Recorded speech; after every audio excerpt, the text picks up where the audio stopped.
This is not normal. You gotta get your head checked. It's the show known for its hot questions and even hotter wings. You're crushing it. You're doing great. But this is gonna kill me, right? Since 2015, Hot Ones host Sean Evans has been challenging his guests to eat 10 wings with progressively fiery sauces, all while asking burning questions. What role did roadside boiled peanut stands play in your life? Are you seriously trying to do this interview still? Guests are often impressed by Sean's well-researched interviews. When you spent a week in spring training with the Dodgers back in 2010, is there a story that stands out? So funny, not a lot of people know that. I did that.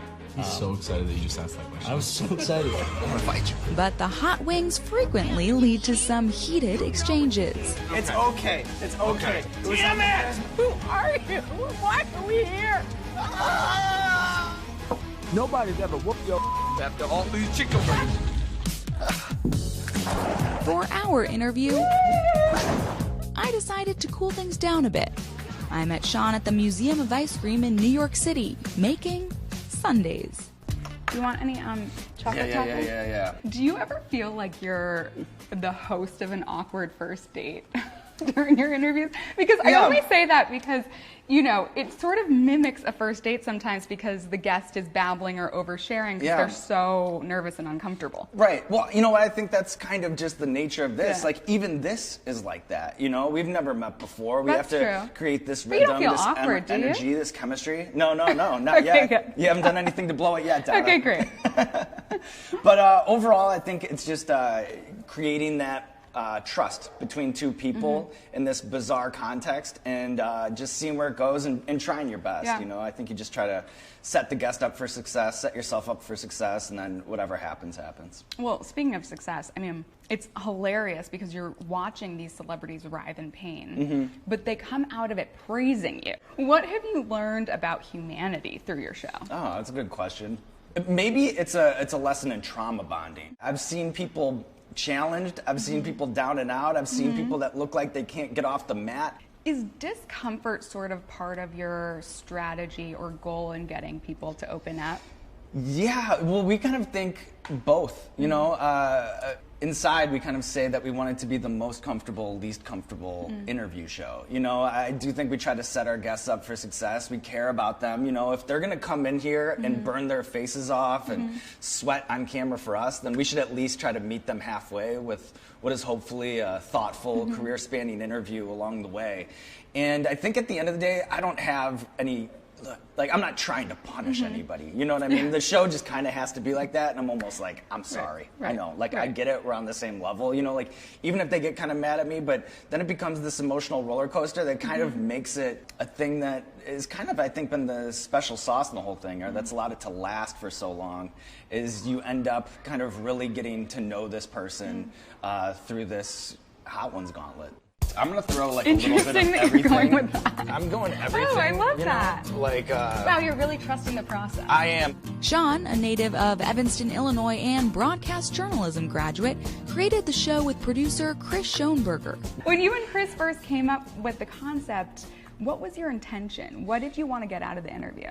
We had an idea for a celebrity interview show, but we wanted to disrupt it. You know, celebrity interview shows are kind of boring, or at least we thought that, because everyone's in a bit of a PR-driven flight pattern. You know, you recognize that you're in this formal setting, you know, you do everything to protect the image, you know, celebrity is this thing that by definition is unobtainable, so there's so much protection that goes into the image of that. And we wanted to disrupt that, and we were like, well, how could we do that? And then Chris said, well, what if we had them eat increasingly spicy chicken wings over the course of the interview as a way to break them down?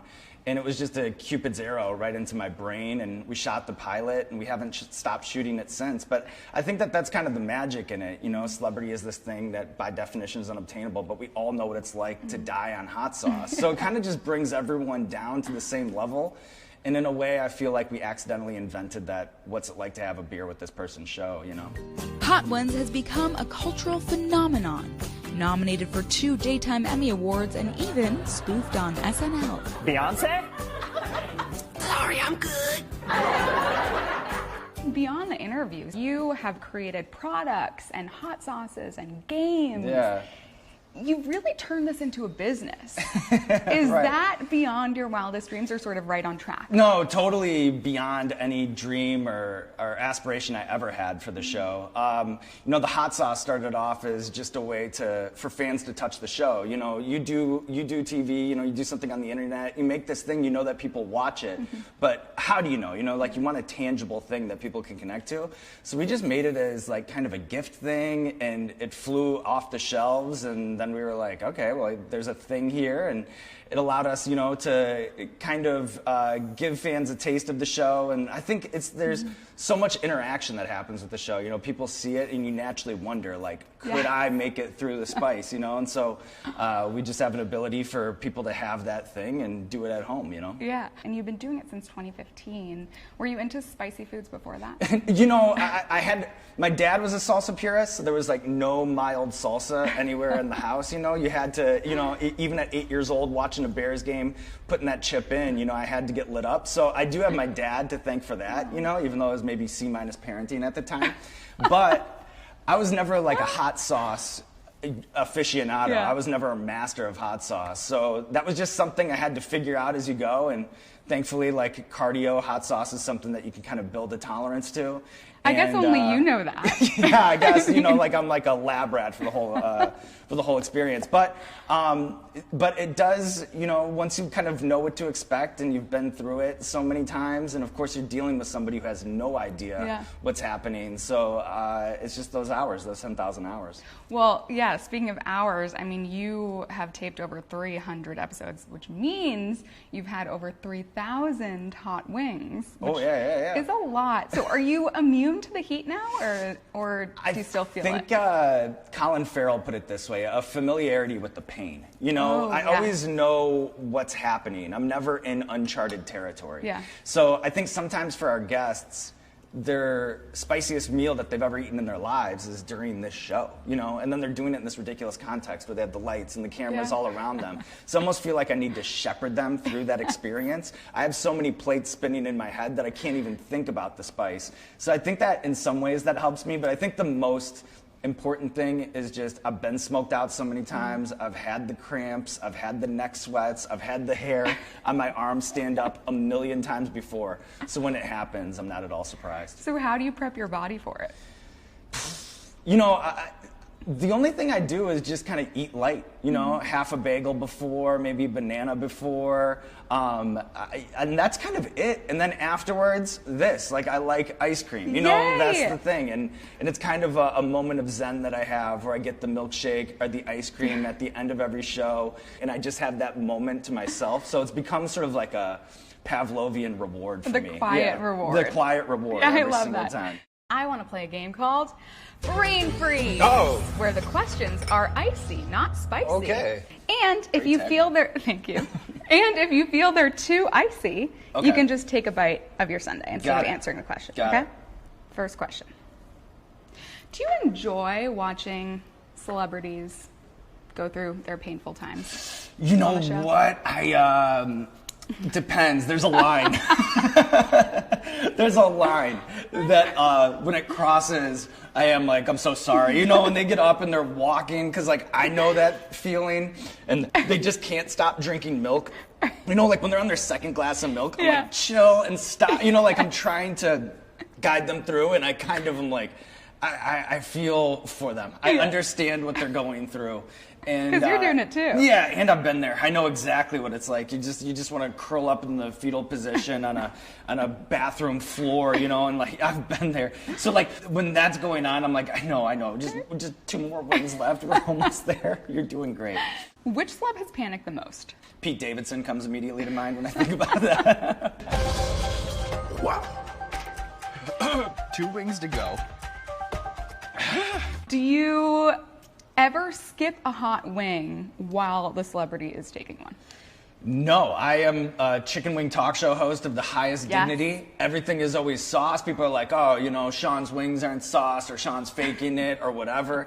Any guest that comes in before the show, if they want to swap the paddles, which has happened before, I'm down for it. If they want to swap the paddles halfway through. But you're right, over 300 episodes, 21 seasons, 3,000 chicken wings, and I have eaten every single one of That's them. amazing. Yeah. You are cleverly reactive, you're direct, you're also empathetic. What do you attribute all that to? Maybe there's a Midwestern sensibility. I think there's like an impulse or a natural reaction to see the good in people, and to naturally be a little bit nicer. But overall, I'm just an idiot trying my best. Before we wrap, what do you want the viewers to take away after watching one of your interviews? I want them to be entertained. I want them to laugh. I want them to learn something. If they're moved by it, I remember growing up what TV meant for me as an escape, and the way that a Family Matters holiday special would hit me right in the heart, and the way that sometimes it was there when I needed it to be there. And that's my favorite thing to hear from people on the street when they're like, oh, it got me through something, or I was sick in the hospital and it was watching, those sorts of things. I understand exactly what that feeling is because I've felt that feeling before. So that to me is like the top of the pyramid. But if people just laugh, or if people learn something, or if people think that something's interesting, or they want to learn more about something, or the person that we're talking to, or maybe they've never heard of this person before and then they like them and explore the whole catalog and listen to the music or watch the movies, that's kind of the energy, the gigawatt energy that I'm trying to tap into. When you zoom out of your world, who do you do this for? For the audience. You always just have to serve the audience. And I think that if you're doing this and you're not doing it for those reasons, then you're doing it for the wrong reasons. We only exist because people fill the theater or tune in or click. So if you're not doing it for them, then I don't even get it. Well, Sean Evans, it's time to roll out the red carpet. Oh. This camera, this camera, this camera. Let the people know what you've got going on. Well, I got this soupy bowl of ice cream that once was. You have some cookies floating around in it. And you know what? I'm just going to finish this with Donna. It's been such a lovely conversation. And this is, I guess I'll just figuratively and literally just put a cherry on top. Oh, I like that. I'll do the same. A nice alternative to spicy. Soupy ice.